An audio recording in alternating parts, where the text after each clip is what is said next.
Waalaikumsalam warahmatullahi wabarakatuh.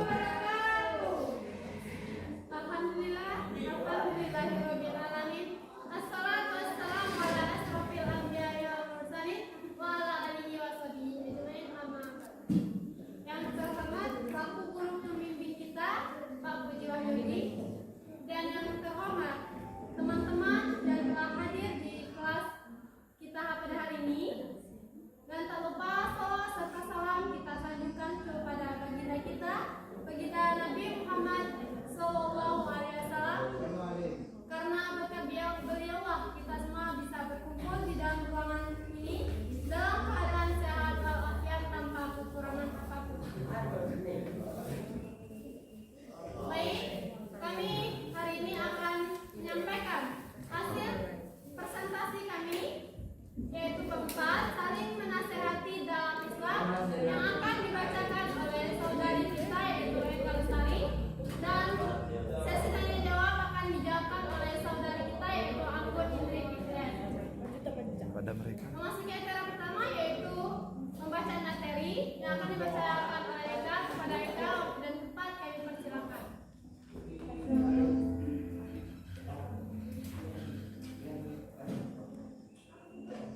Assalamualaikum warahmatullahi wabarakatuh. Baiklah, di sini saya akan membacakan materi yaitu bab 4, saling menasehati dalam Islam. Langsung saja kita masuk yang bagian yang A, yaitu A. Pengertian khutbah, tabligh dan dakwah. Makna khutbah, tabligh dan dakwah hampir sama, yaitu menyampaikan pesan kepada orang lain. Secara etimologi, maka ketiga dapat diuraikan sebagai berikut. 1. Khutbah berasal dari kata khotaba khutbah, bermakna memberikan nasihat dalam kegiatan ibadah seperti sholat, yaitu sholat Jumat, Idul Fitri, Idul Adha, Istiqoh, Kusuf, wukuf, dan nikah. Menurut istilah, khutbah berarti kegiatan ceramah kepada sejumlah orang Islam dengan syarat dan rukun tertentu yang berkaitan langsung dengan keabsahan atau kesunahan ibadah. 2. Tabligh berasal dari kata bala yuballigh tabligh, yang berarti menyampaikan, memberitahukan dengan lisan. Menurut istilahnya, tabligh adalah kegiatan menyampaikan pesan Allah Subhanahu wa taala. Yang ketiga, dakwah, yaitu dakwah berasal dari kata da'an bada'u dakwah, yang berarti memanggil, menyeru, mengajak pada suatu hal. Menurut istilah, dakwah adalah kegiatan mengajak orang lain, seseorang atau lebih ke jalan Allah Subhanahu wa taala. B. Pentingnya khutbah, tabligh dan dakwah. 1. Pentingnya khutbah. Sebagaimana dijelaskan di atas bahwa khutbah termasuk aktivitas ibadah. Oleh karena itu, khutbah tidak bisa ditinggalkan karena akan membatalkan rangkaian aktivitas ibadah. Contohnya, apabila sholat Jumat tidak ada khutbah, sholat Jumat tidak sah. Apabila wukuf di Arab tidak ada khutbahnya, wukufnya tidak sah. Sesungguhnya khutbah merupakan kesempatan yang sangat besar untuk mendakwah dan membimbing manusia menuju ke ridho Allah Subhanahu wa taala. Hal ini jika khutbah dimanfaatkan sebaik-baiknya dengan menyampaikan materi yang dibutuhkan oleh hadirin menyangkut masalah kehidupannya dengan ringkas, tidak panjang lebar, dengan cara yang menarik serta tidak membosankan. Khutbah memiliki kedudukan yang agung dalam syariat Islam, sehingga sepantasnya seorang khatib melaksanakan tugasnya dengan sebaik-baiknya. Hal-hal berkaitan yang seharusnya dimiliki oleh seorang khutbah. 1. Seorang khatib harus memahami akidah yang sahih atau yang benar, sehingga dia tidak sesat dan menyesatkan orang lain. 2. Seorang khatib tidak memahami fiqh sehingga mampu membimbing manusia dengan cahaya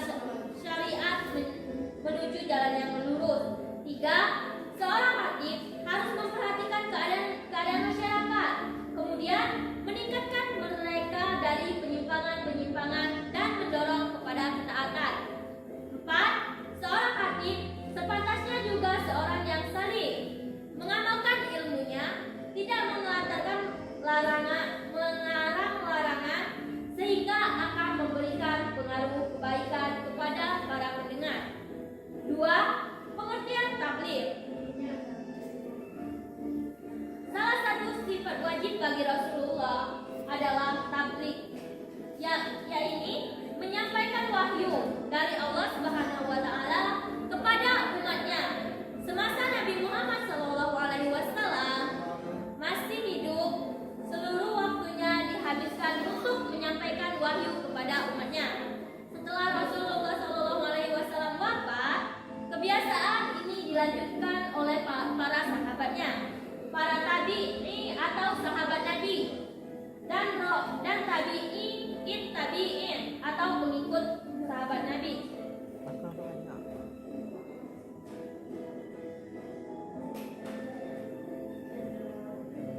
Setelah mereka semuanya tiada, siapakah yang akan meneruskan kebiasaan menyampaikan ajaran Islam kepada orang-orang? Kita sebagai siswa muslim punya tanggung jawab untuk meneruskan kebiasaan tabligh tersebut.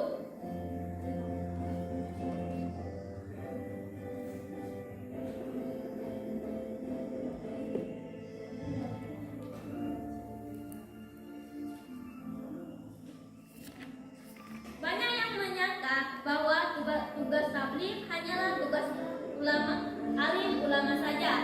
Hal itu tidak benar.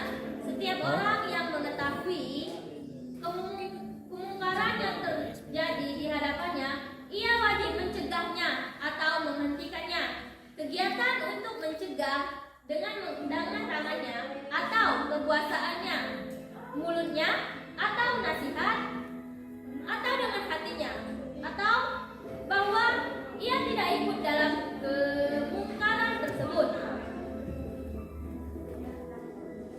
3. Pengertian dakwah. Sebagian ulama ada yang menyebut berdakwah itu hukumnya fardu kifayah atau kewajiban kolektif, dan ada juga yang menyatakan fardu ain. Rasulullah SAW selalu mengajarkan seseorang muslim selalu menyeru pada jalan kebaikan dengan cara-cara yang baik.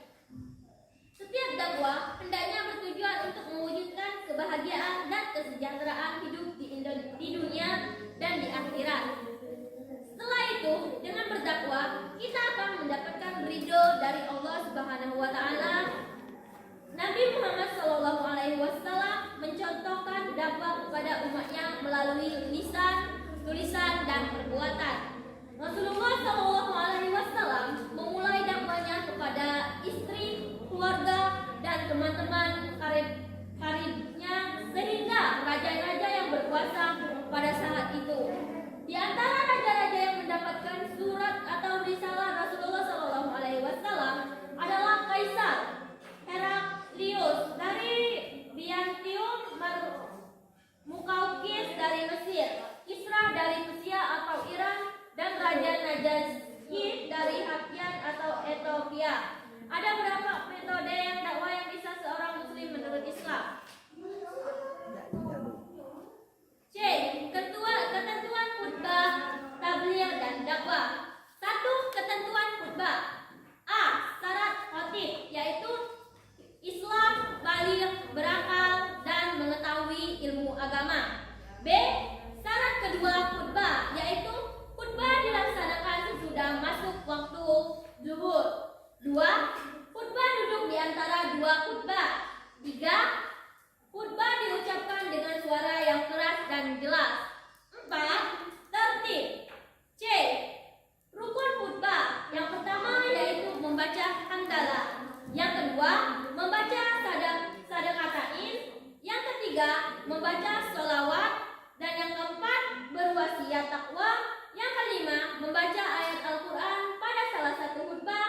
Dan yang terakhir yaitu berdoa pada khutbah kedua. D. Sunnah khutbah. Yang pertama yaitu khatib berdiri ketika khutbah. Yang kedua, mengawali khutbah dengan memberi salam. Yang ketiga, khutbah hendaknya jelas, mudah dipahami, tidak terlalu panjang. 4. Khatib mengadakan jamaah ketika khutbah. 5. Menertibkan rukun khutbah. Yang keenam yaitu membaca surat Al-Ikhlas ketika duduk di antara dua khutbah. 2. Ketentuan tabligh. Tabligh artinya menyampaikan. Orang yang menyampaikan disebut mubaligh.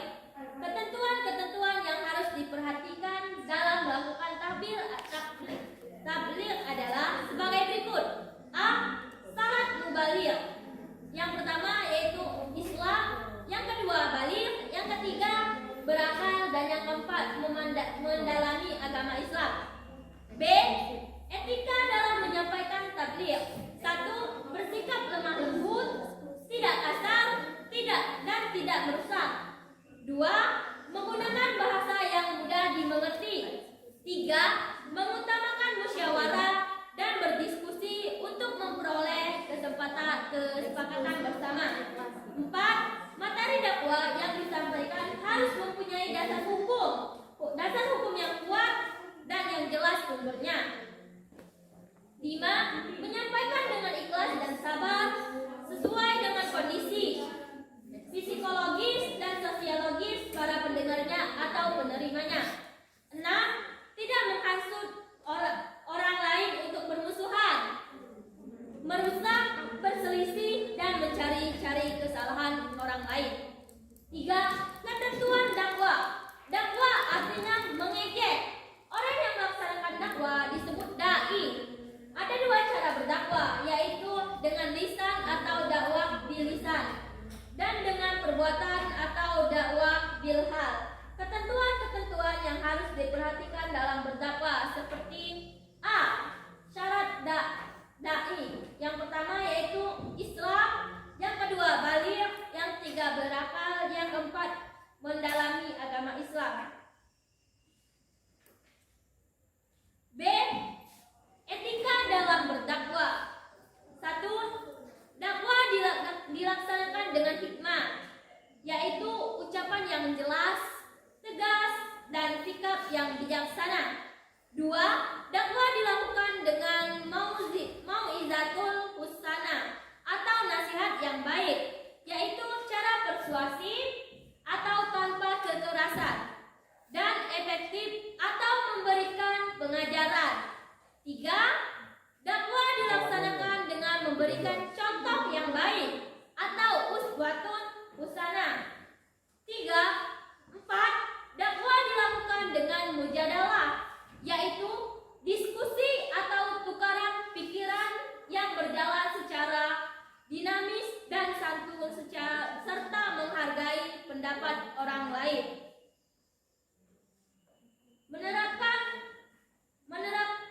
Menerapkan perilaku mulia. Kita sebagai umat Islam harus dapat mengaplikasikan nilai-nilai khutbah, tabligh, dan dakwah di mana saja. Cara untuk mewujudkan perilaku tersebut antara lain sebagai berikut. 1. Ketika melakukan sholat Jumat, hendaklah mengamati dan menyimak khutbah yang disampaikan khatib, atau bagaimana etika bacaan-bacaan yang dibacakan serta urutannya. Dengan memperhatikan khatib secara utuh, diharapkan suatu saat nanti bisa tampil sebagai khatib pada waktu sholat Jumat. Yang kedua, ketika melihat kemungkaran di sekitar harus mencegahnya. Cara mencegahnya dengan tangan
remaja masjid, Karang Taruna, dakwah kampus, dan masih banyak yang lainnya. Baik, terima kasih kepada saudara kita telah membaca materi yang berjudul Saling Menasehati Dalam Islam. Baiklah, masuk sesi tanya jawab kepada audiens. Waktu dan tempat silakan. Silakan angkat tangan dan jawab dan buka dengan Assalamualaikum warahmatullahi wabarakatuh. Assalamualaikum warahmatullahi wabarakatuh.